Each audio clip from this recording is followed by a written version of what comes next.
ہر پڑھے لکھے مسلمان کا فرض ہے کہ وہ اتنی عربی سیکھے کہ قرآن مجید کو اپنی آنکھ سے پڑھ سکے۔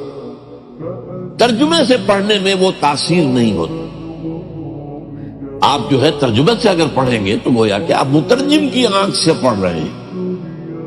یہ تو اپنی آنکھ سے پڑھنا تو تبھی ہوگا جبکہ آپ عربی زبان سے واقف ہوں اور قرآن کے اور آپ کے درمیان ترجمہ حائل نہ ہو، بلکہ قرآن جسے اقبال کہتا ہے تیرے ضمیر پہ جب تک نہ ہو نزول کتاب، گرہ کشا ہے نہ رازی نہ صاحب کشاف، براہ راست دل پر نازل ہونا چاہیے، اور اس کے لیے اتنی عربی سیکھنا میرے نزدیک فرض۔